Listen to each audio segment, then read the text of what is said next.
इसी के साथ भागवत में बताया गया कि भगवान का विवाह कालिंदी नागजिता नागराज की पुत्री नागजिता जो नागराज की पुत्री थी, लक्ष्मणा, भद्रा, भगवान की जो आगे जाकर 8 पटरानियां कहलाई। सर्वप्रथम माता रुक्मणी जी, सत्यभामा जी, जामवंती जी, कालिंदी जी, लक्ष्मणा जी, भद्रा जी और एक अन्य पटरानी प्रभु की और थी जिसे यमुना जी कहते थे। वो भी भगवान की पटरानी ही कहलाती है, युवराज की बहन थी। इसी बीच में एक भौमासुर नाम के राक्षस जिसने कई राजाओं की पुत्रियों का हरण कर रखा था, जिनके साथ एक ही मंडप, एक ही मुहूर्त, एक ही लगन में विवाह करना चाहता था। कहते जब वो राजकुमारी छोटी छोटी थी तभी वो उनको हरण कर कर ले आया था, जिनकी कुल गिनती थी 16,100। कभी राजकन्याएं नहीं मानती थी, कभी मंडप नहीं सोचते थे। तो भौमासुर उनके संग विवाह नहीं कर पाया। एक दिन सभी राजकन्याओं ने एक साथ बैठकर द्वारिकाधीश की आराधना की, हे द्वारिकाधीश, सबके दुख काटते हो, हमारा दुख भी काटिए। हम यहाँ से पता नहीं कितने वर्षों से आकर रह रही है, ये अत्याचारी हमारे ऊपर कितना अत्याचार करता है, हमारी पीड़ा भी सुनिए। हमें इस भौमासुर राक्षस से मुक्त कीजिए प्रभु।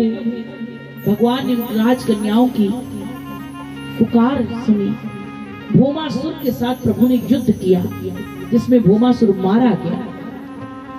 भगवान ने उसके बंदी गृह से 16,100 राजकन्याओं को मुक्त किया। भगवान कहते अब आप अपने अपने घर जा सकती हो। राजकन्याओं ने कहा कि प्रभु हमें तो भौमासुर की कैद में आए हुए पता नहीं कितने वर्ष हो गए। आज अगर हम अपने घर भी चली जाती तो शायद हमारे माता पिता हमें पहचान नहीं पाए। और प्रभु अगर माता पिता ने पहचान भी लिया, हम पर दया दृष्टि दिखा भी ली, तो क्या वो हमें स्वीकार करेंगे?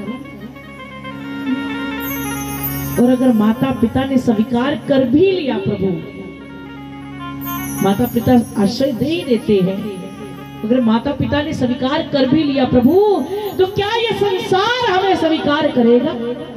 जो हर कोई कहेगा ये भौमासुर की कैद में रहकर आई है, ये भौमासुर के पास रहकर आई है, कोई भी प्रभु हमें स्वीकार नहीं करे। तो भगवान कहते जिसे कोई स्वीकार नहीं करता उसे मैं स्वीकार करता। भगवान ने 16,100 राजकन्याओं के साथ एक ही मंडप, एक ही मुहूर्त, एक ही लगन में सभी के संग विवाह किया और उन्हें लेकर प्रभु अपनी द्वारिका में आए, जहां प्रभु की 8 पटरानियां और 16,100 रानियां कहलाई, जिनकी कुल गिनती 16,108 हुई। आज भी 16,108 की वंशावली, जिनके आगे जाके सबके 10-10 पुत्र हुए, एक एक पुत्री हुई, इस पूरी की पूरी वंशावली आज भी द्वारिका में मौजूद है। एक एक रानी का नाम, एक एक पुत्र का नाम आज भी द्वारिका में है। इतनी विशाल प्रभु का वंश था, विशाल वंश में तब्दील हो चुकी थी पूरी द्वारिका नगरी। सभी के आगे 10-10 पुत्र, एक एक पुत्र। तो 4 धामों में एक धाम कहलाया जाता है द्वारिका धाम, जहां के प्रभु राजा थे।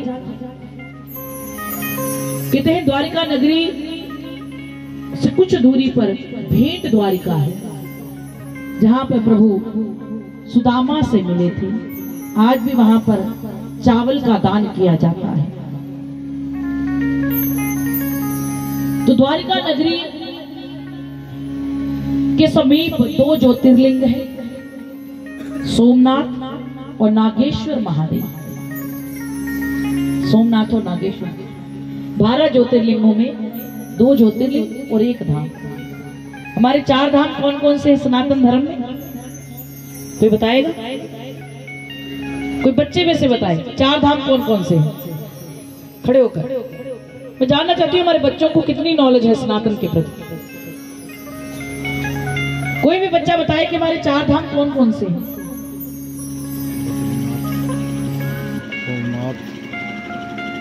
बहुत गलत बात है। हमारे बच्चों को इतना भी नहीं पता कि हमारे सनातनी 4 धाम कौन कौन से हैं। मातृशक्ति में कौन बताएगा? धन्य हो। पर मैं आपको इसका दोष नहीं देती, पता क्यों? क्योंकि आपके गांव में कथा ही पहली बार हुई है। अगली बार आपको याद होना चाहिए, जब मैं आओ कभी पूछूं तो। कथा में आओगे तो बहुत ज्ञान मिलता है। पहला धाम है द्वारिका, जो गुजरात में है। दूसरा धाम जगन्नाथपुरी, जहां पर भगवान श्री कृष्ण, बलराम और उनकी बहन सुभद्रा जी की पूजा की जाती है। तीसरा धाम केदारनाथ बद्रीनाथ, जो सबसे कठिन यात्रा मानी जाती है। और चौथा धाम रामेश्वरम, जहां से प्रभु ने समुद्र पे चढ़ाई की थी, लंका पे चढ़ाई की थी, राम सेतु प्रभु ने बनाया था। तो पहला धाम, जोर जोर से बोलिए, पहला धाम द्वारिका, दूसरा जगन्नाथपुरी, तीसरा केदारनाथ बद्रीनाथ और चौथा रामेश्वर। भूलेगा तो नहीं ना? अच्छा, भागवत में कितने श्लोक हैं?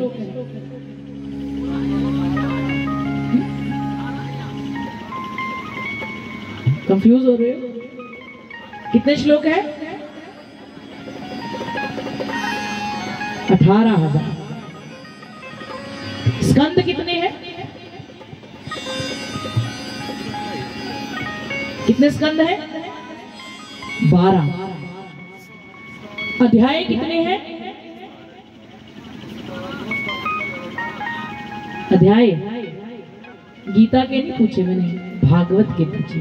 अच्छा, कई लोगों को, हमारे स्नातनियों को ये बात में बड़ी शंका होती है कि भागवत कथा और भागवत गीता, ये हमारे दोनों अलग अलग हैं। भागवत कथा अलग है और भगवत गीता अलग है। भागवत कथा भगवान का चरित्र है, जो लीला प्रभु ने धरती पर आकर की है।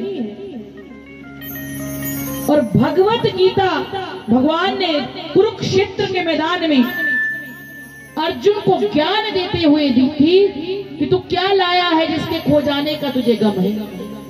तू खाली आया है, खाली जाएगा। जिसका अंतिम सार था, भाव का भूखा हूं मैं, भाव ही मेरा सार है, जो भज लेता मुझे भाव से उसका बेड़ा। तो भागवत कथा और भागवत गीता दोनों में अंतर है, कभी ये एक नहीं है। एक चरित्र है और एक प्रभु के मुखार बिंद है, जो प्रभु ने बोला है। तो ये छोटी छोटी हमारी स्नातनियों को ये बातें पता होनी चाहिए। कहते राम कथा कोई नहीं भी सुने ना तो उसे जबरदस्ती सुनाना, क्योंकि वो चरित्र है प्रभु का। उसमें आपको किसी न किसी को सिखाने के लिए कुछ ना कुछ है। कोई नहीं भी सुनना चाहे, जबरदस्ती सुनाओ। लेकिन भगवत कथा वही सुन सकता है जिस पर राधा रानी की कृपा होगी। तो कोई जबरदस्ती ना लाया जाता है, ना किसी को सुनाया जाता है। ये जिस पर राधा रानी की कृपा हो रही, वही 7 दिन इस कथा को सुन रहा है। तो मैं पूछूं कि 7 दिन कथा किस किसने सुनी? जो पूरे 7 दिन है, क्या बात। अलीपुर वाले धन्य हो गए, तालियां बजाते हुए। 7 दिन बड़ा कठिन है। मैंने प्रथम दिन बताना भूल गई कि 7 दिन लगातार कथा सुनना, समय पर आना बहुत कठिन इस कलयुग में। क्योंकि राजा परीक्षित ने 7 दिन कथा सुनी थी तो मोक्ष पाया था।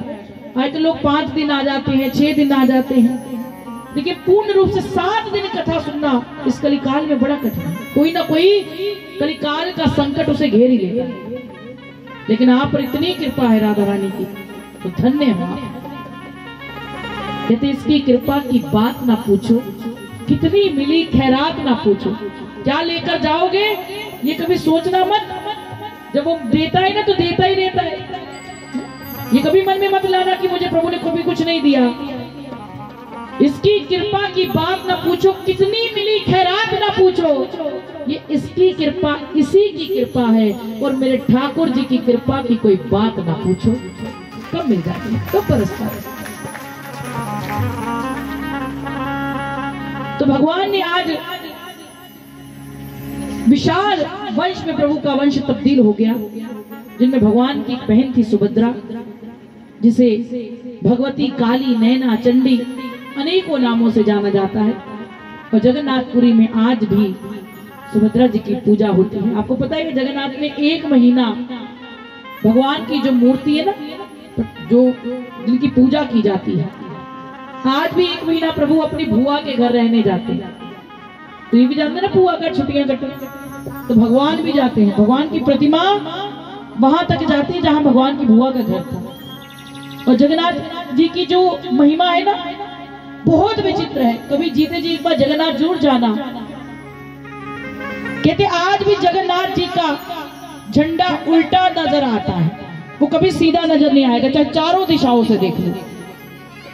जगन्नाथ के बाहर, मंदिर के बाहर समुद्र की लहरें हैं, लेकिन जैसे ही मंदिर के अंदर कदम रखोगे, लहरों की आवाज एक क्षण के लिए भी आपको नहीं आएगी। तीसरा, जगन्नाथ मंदिर में जब जगन्नाथ महाप्रभु जी का प्रसाद बनता है तो 4 देह में पकता है। सबसे पहले बड़ा बर्तन रखा जाता है, फिर उसके ऊपर छोटा, फिर उसके ऊपर छोटा, फिर सबसे छोटा। लेकिन धन्य वहां की महिमा है कि सबसे पहले प्रसाद ऊपर वाली देह पकती है, फिर उससे नीचे वाली पकती है, फिर उससे नीचे वाली पकती है, अंत में वो पकती है जिसको आग में रखा होता है। ये महिमा है। जगन्नाथपुरी के चावल खा लेने से एकादशी में भूल से खाए चावल का दोष नहीं लगता है। जगन्नाथ महाप्रभु, जहां पर प्रभु की पंचायत भी लगती है, राजाओं की जैसे उनकी पंचायत भी वहीं लगती है। तो बहुत सारी महिमाएं हैं जगन्नाथ जी की। हम भी 1 जनवरी को जगन्नाथ दर्शन करने जा रहे हैं। तो सुभद्रा जी की पूजा, भगवान की बहन की पूजा वहीं पर ही की जाती है। हाँ, जगन्नाथ जी की प्रतिमा बनती कैसे, ये सुनाना चाहती थी आपको। हर 12 वर्ष बाद प्रतिमा बदल दी जाती है। जितना तो ठाकुर जी की एक मूर्ति मंदिर च रख देंगे हो ना, वो सदियों तक वही रहती है। लेकिन 12 वर्ष बाद जगन्नाथ जी की प्रतिमा बदल दी जाती है। और कैसे बदली जाती है? कहते हैं वहां के जो गोस्वामी जी हैं, जो पूजा करते हैं वहां पे, उन्हें स्वप्न आता है कि अब मेरी प्रतिमा बदल दी जाएगी। और वो नीम की प्रतिमा होती है, नीम के वृक्ष की प्रतिमा। वो ना मिट्टी की है ना धातु की, वो लकड़ी की है। कहते जिस जगन्नाथ महाप्रभु जिस भी पंडित को स्वप्न आता है, उसे बता देते हैं कि इसी वृक्ष से मेरी प्रतिमा बनाना।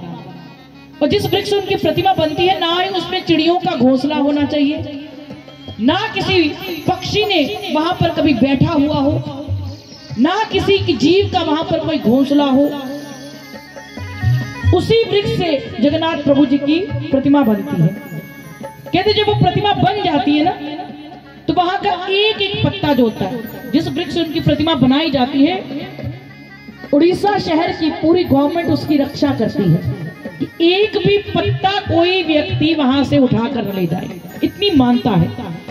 जब उनकी प्रतिमा बनकर तैयार हो जाती है, तो जितने भी पत्ते, लकड़ी, इतने क्षण भर का पूरा भी होता है ना, वो सारा जमीन में गाड़ दिया जाता है और किसी को पता नहीं लगता कि यहां से कभी वृक्ष उखाड़ा गया। और 12 वर्ष बाद प्रतिमा जब मंदिर में आती है, तो वहां की आज भी कहते हैं कि भगवान श्री कृष्ण का जो हृदय है आज भी जीवित है। तो वहां के जो राजा हैं, पुरी के जो राजा हैं, पूरी की लाइटें बंद कर दी जाती है, आंखों में पट्टी बांध दी जाती है और वहां से प्रतिमा से हृदय निकालकर नई प्रतिमा में डाला जाता है। जब वो प्रतिमा में हृदय डाला जाता है, तो आज भी उनसे पूछा जाता है कि आपको क्या महसूस होता है, तो वो कहते वो जो भी मेरे हाथ में है वो आज तक कोई नहीं बता सकता, लेकिन वो कांपता है। वो कांपता है, तो क्षण भर में उन्हें नई प्रतिमा में डाल दिया जाता है। और भगवान श्री कृष्ण का हृदय आज भी जगन्नाथपुरी में जगन्नाथ जी की प्रतिमा में जीवित धड़कता है। ये महिमा है जगन्नाथपुरी जी की। और जिसे भी कभी दर्शन करने का सौभाग्य मिले तो जरूर जाइए जगन्नाथ जी का दर्शन करने, जहाँ पर साक्षात्कार कृष्ण का हृदय से हृदय मिलाने के लिए भक्त जाता है। तो आज जगन्नाथपुरी बलराम जी और माता सुभद्रा जी की पूजा होती, जहाँ भागवत में बार बार भगवान कहते हैं, सुभद्रा अगर तू ना होती तो मेरी ये लीला कभी पूर्ण नहीं होती। तो भगवती के अनेकों रूप हैं, तो आइए उसी एक रूप का दर्शन करते हुए कथा में भगवती स्वरूप हमारे बीच में आ रही है।